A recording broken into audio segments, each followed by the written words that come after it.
need for improvement section. I want to make sure you're comfortable with the first 3 or 4 parts. We'll go from there. So, at any time, stop, ask me questions. I'll try to answer them. So, of course, introduction to purpose, why we're all here, why the coalition exists. Page 2 is that, and I don't know if this is a kind of a question for Edith or Carolyn or for Carol. This is the membership list from the website. This is last year's. So we would need to update this as quickly as possible. And I don't care if you want to, haven't paid. However you want to proceed. Tell me what list you want me to put in there and it'll be done.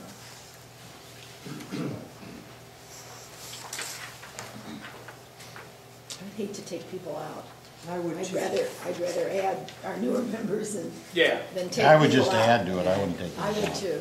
So, It's a point in time. page 3 just again outlines the corridor, running from Harrison to Clinton County. Between page 4, 12 counties and 39 cities that are directly on Highway 30.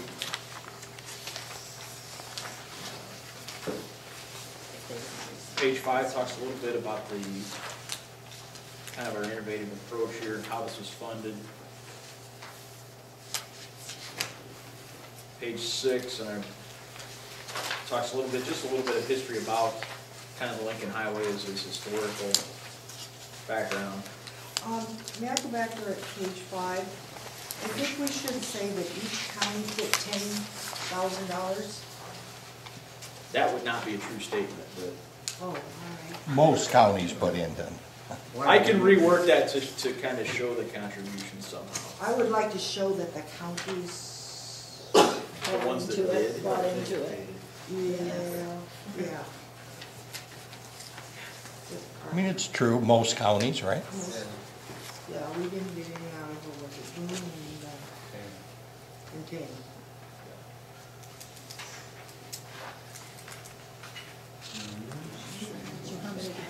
Well, I think Meskwaki contributed Huh? 2,000.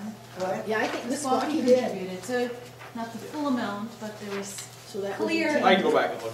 Yeah. Okay. I mean, Do we have Meskwaki? I don't want to. Yeah. I think there was widespread support from almost all of the counties, either from private businesses, cities, or county governments, or regional planning. That would be a good way to word it. Yeah, including county governments, maybe you could, somehow I want And I to could- include the county government. And I could break that down. I wouldn't. How? Mention? You would, but just mention the county governments and move on. Whites. Think of who the audience here. That's. Yeah. Y'all come and support this deal. If we start splitting hairs over whether they spend Yeah. 2,000 or Yeah. 2,500 bucks, that defeats our purpose. I agree. Yeah.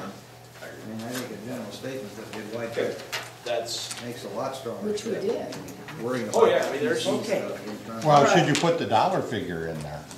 Well, I don't, Ken says no, and I kind of agree with him. Hundreds, no, I just meant the total, And then aggregate. Well, the total was fine. the aggregate, this, people contributed 100 and 200,000, whatever it was. 20 cents. Yeah. Yeah, give or take. Yeah, yeah. All right, go ahead. Page 6, section 2, page 6 and 7 talks a little bit about, about the history of Lincoln Highway and Highway US 30. Page 8, again, this is the beginning of the existing conditions. Figure 3.1 takes all the county populations, the total county populations, where they've been since 1900. Some with growth, some pretty flat, and some with decline, and all looking forward.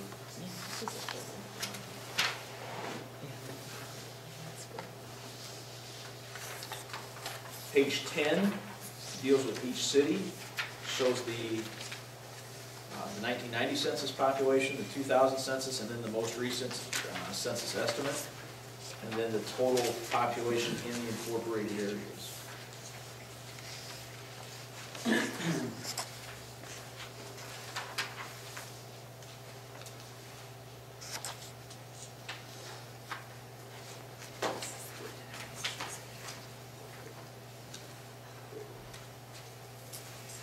Middle of page 11, and this is probably just something we want to maybe. What happened to Calamus? What happened to Calamus? Calamus. Oh, there they are. All right, okay. Those are in alphabetical order. Okay, all right, sorry. Well, at least they're supposed to be. Okay, go ahead. Middle of page 11 talks a little bit about what's going on in Washington County, Nebraska, our neighbors to the west, city of Blair, and also in Whiteside County, Illinois.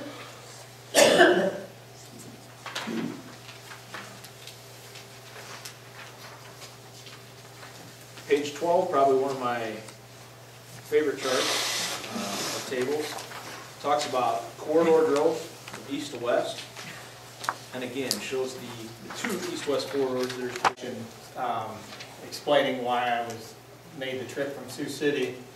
Back in July of last year, I inherited what's Region 12, Chris's area, which includes, for your folks, it's Crawford, Carroll, and Greene counties. In doing so, with the Carroll area, I inherited the Carroll bypass. And for those that aren't familiar with the bypass, which I spent a little time here recently getting caught up on. Back in '93, we actually held a location public hearing for the Carroll bypass, and then in January of '94, it went to the Commission for location approval. And then in 1998, we initiated corridor preservation, which for section 306.19, parent 5 of the Iowa Code, we have the ability to set up corridor preservation. And corridor preservation essentially says that, and Mike can help me out with this, that if at some point we've identified this corridor, and actually I think the corridor plus 1,300 feet on either side of it.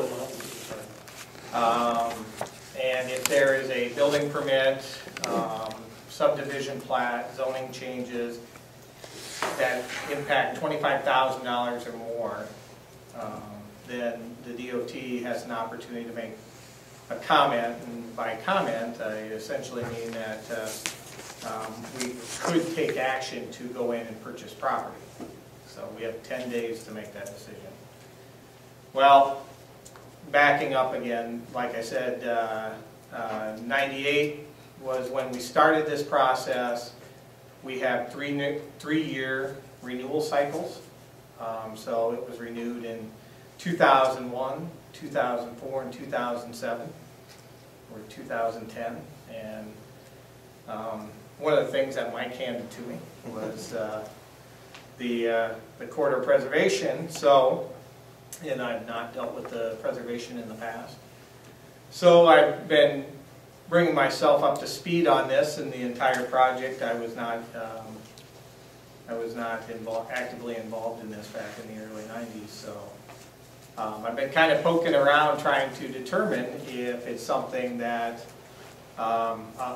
mostly the Carroll folks have an interest in continuing the corridor preservation. As I pointed out, the work and the document that support the work is getting some age to it, and I know from some of the articles in Doug's paper and some of the other things that this wasn't necessarily a priority for the group, or for the area, and for the Highway 30 Association.